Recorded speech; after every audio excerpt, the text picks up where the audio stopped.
Bismillahirrahmanirrahim. Assalamualaikum warahmatullahi wabarakatuh. Om Swastiastu, Namo Buddhaya, Salam Kebajikan. Yang saya hormati Bapak Ignatius selaku dosen penguji 1. Yang saya hormati Bapak Joko selaku dosen penguji 2. Yang saya hormati Ibu Puan selaku dosen penguji 3. Yang saya hormati Bapak Ilham Satrio selaku dosen pembimbing 1. Yang saya hormati Bapak Dadang Sanjaya selaku dosen pembimbing 2. Alhamdulillah, di pagi hari yang cerah ini kita dapat berkumpul di ruang virtual ini untuk melaksanakan yaitu paparan tugas akhir dari Taruna Dewasa Renaldi Purwantara Firdaus. Di sini saya sendiri, Taruna Dewasa Renaldi Purwantara Firdaus, NIT 2130701 dari program studi Teknologi Mekanika Perkereta 3C. Nah, di sini saya akan memaparkan tugas akhir yang saya ambil setelah saya melakukan menimba ilmu selama 3 tahun di Politeknik Perkereta Indonesia Madiun ini. Adapun judul yang saya ambil yaitu atau tugas akhir yang saya ambil yaitu analisis pengaruh kecepatan putaran spindle terhadap kekasaran permukaan benda kerja pada pengerjaan mesin bubut. Nah, mengapa saya mengambil judul tersebut? Karena minimnya referensi mengenai standar kecepatan putar spindle dan kecepatan pemakan atau feed rate dalam proses pembubutan benda kerja. Nah, oleh karena itu saya di sini mengambil tersebut di latar belakangi karena minimnya dari standar dari kecepatan putaran spindle dan kecepatan pemakanan feed rate. Nah, adapun parameter yang menjadi parameter penting yaitu yang harus diperhatikan yaitu tentang nilai kekasaran permukaan dari benda kerja tersebut. Nah, tujuannya yaitu rumusan masalahnya yaitu satu, pengaruh variasi dari kecepatan putaran spindle terhadap nilai kekasaran permukaan yang dihasilkan dari variasi kecepatan putaran spindle tersebut. Lalu pengaruh dari variasi kecepatan pemakanan terhadap nilai kekasaran permukaan. Nah, adapun batasan dari tugas akhir yang saya paparkan yaitu menggunakan material baja ST37, di mana baja ST37 ini merupakan baja dengan karbon tingkat rendah.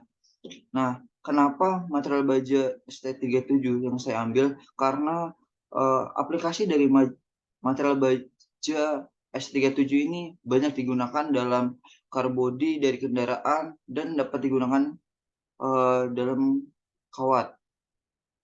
Lalu, apa sih yang dia bahas mengenai tugas akhir ini, yaitu mengenai nilai kekasaran permukaan. Nah, adapun parameter yang diukurkan khususnya yaitu permukaan dari benda kerja tersebut. Nah, di mana diukur menggunakan alat surface roughness test, di mana surface roughness test tersebut merupakan alat pengukur kekasaran permukaan benda kerja yang paling mudah digunakan dan paling simpel. Dan yang terakhir yaitu batasan masalahnya menggunakan proses pembubutan pada penelitian ini yaitu menggunakan mesin bubut CNC.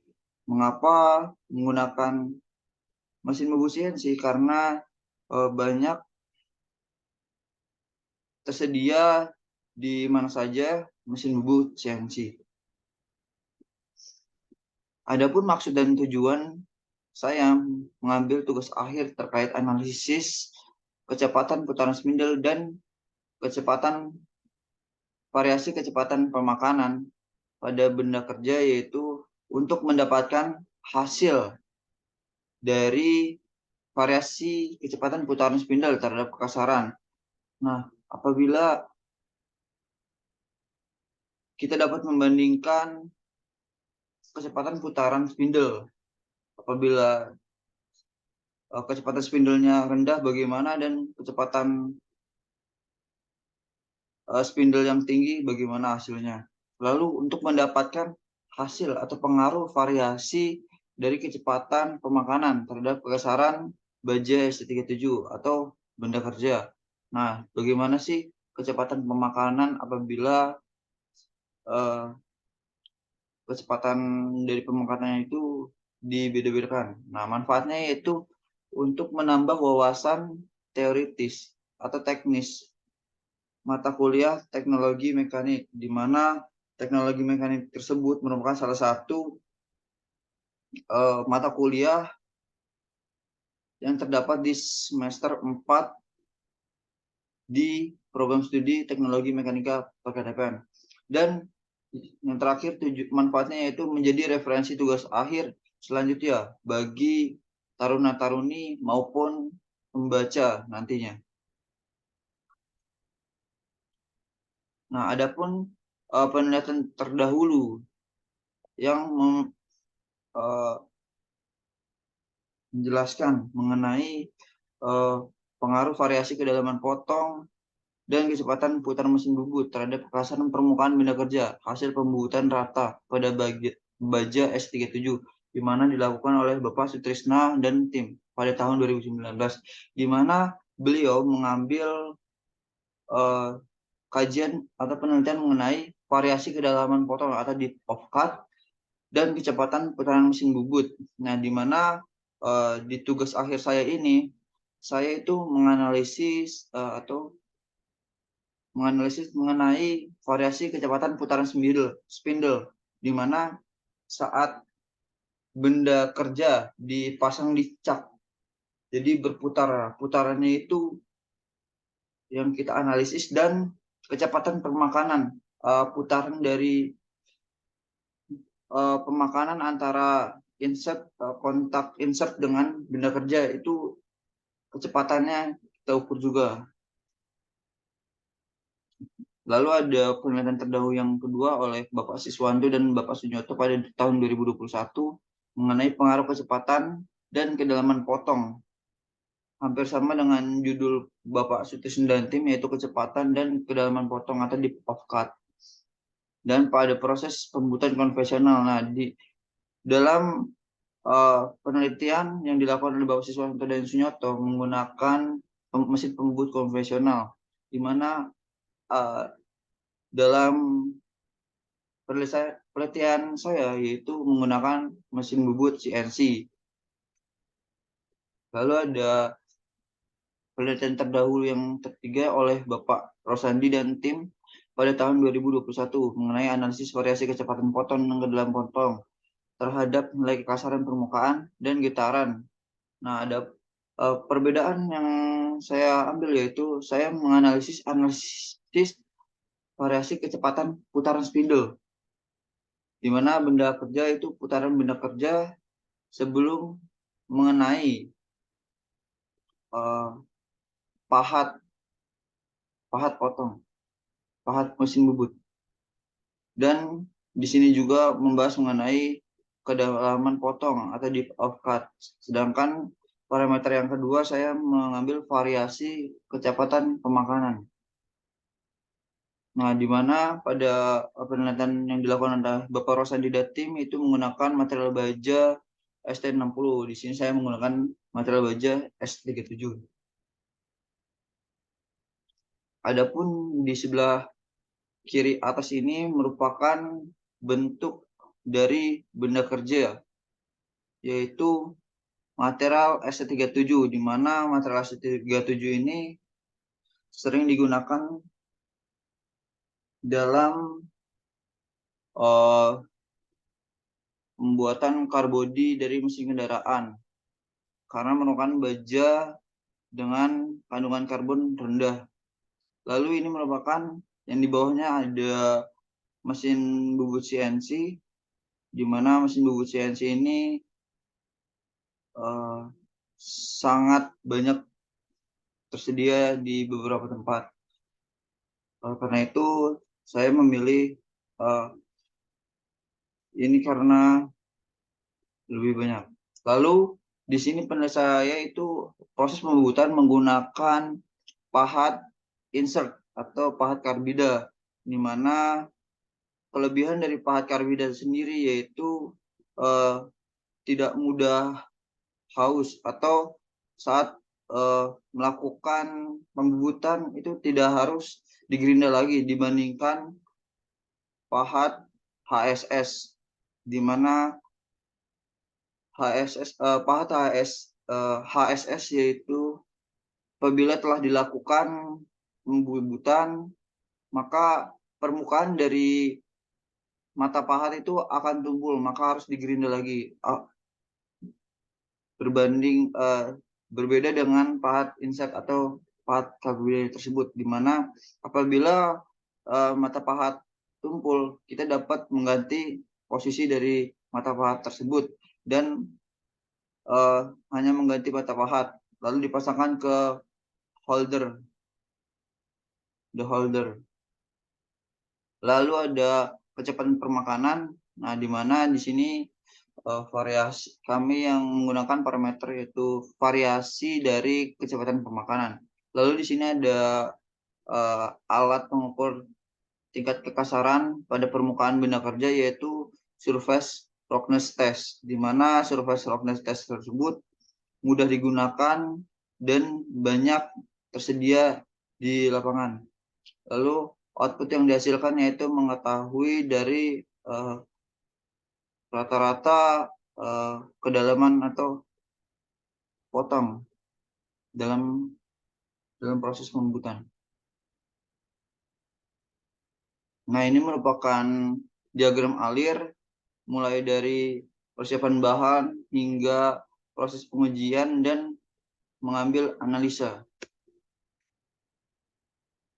Nah, ini merupakan bentuk dari spesimen atau bahan benda kerja yang akan dilakukan proses pembubutan. Ini merupakan tahap pembuatan spesimen dimulai dari memotong dari spesimen dan menyiapkan part potong dan menyiapkan spesimen uji hingga melakukan proses pembubutan. Lalu ini proses pengujian kekasaran mulai dari pemberian titik dan mengukur menggunakan alat SRT atau Surface Roughness Test, lalu mencatat parameter yang muncul di display dari alat SRT, di mana alat Surface Roughness Test tersebut menggunakan digital.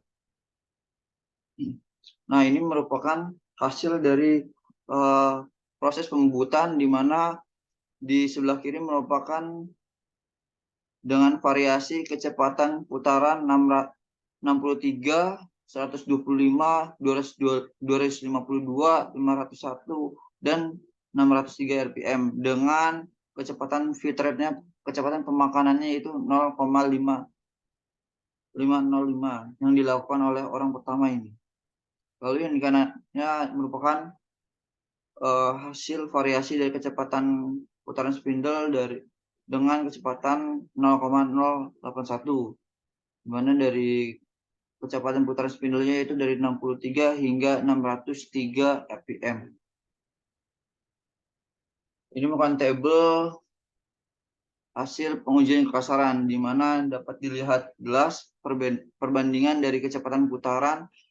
Semakin rendah putaran, maka semakin besar atau rata-rata dari kekasaran, di mana semakin tinggi rata-rata kekasaran. Jadi permukaan yang dihasilkan yaitu apabila kecepatan putaran spindle-nya rendah, maka yang dihasilkan kekasaran rata-ratanya itu sangat tinggi.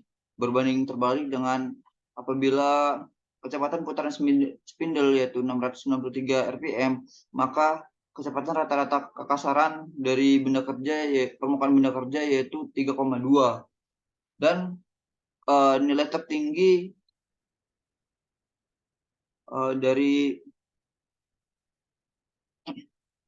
dari kekasaran apabila dihasilkan oleh kecepatan putaran spindle yang rendah, yaitu 32, dan paling kecil yaitu pada kecepatan putaran spindle 693 rpm, yaitu 4 Nm. Nah, ini merupakan tabel yang dihasilkan oleh penguji orang pertama. Lalu ini hasil pengujian yang dilakukan oleh orang kedua. Mengapa saya melakukan pengujian menggunakan 2 orang? Karena 2 orang tersebut memiliki kecepatan atau putaran dari permukaan, kecepatan permukaan itu berbeda-beda.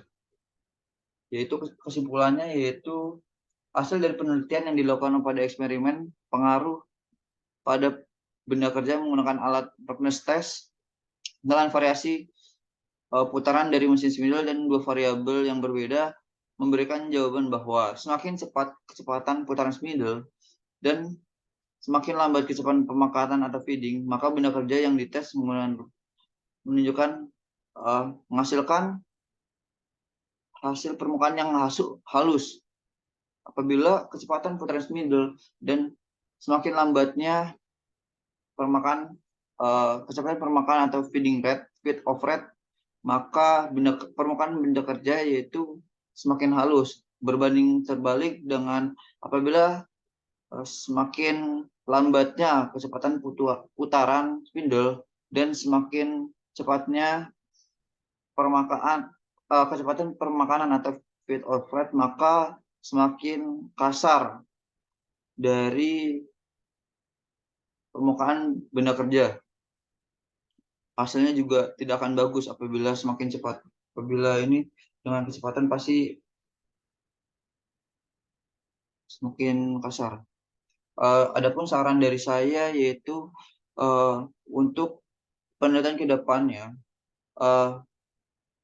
menggunakan parameter atau menambah parameter perbandingan mesin bubut atau jenis pahat yang berbeda, dapat menggunakan bentuk pahat dari karbida yang berbeda, dan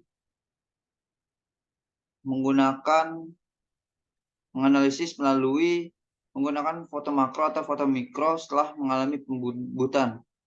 Lalu saran selanjutnya yaitu dilakukan atau menggunakan material lain yang telah diaplikasikan, baik material dengan baja dengan karbon memiliki tingkat karbon yang lebih tinggi ataupun material lainnya. Mungkin cukup sekian paparan sidang dari saya. Wassalamualaikum warahmatullahi wabarakatuh.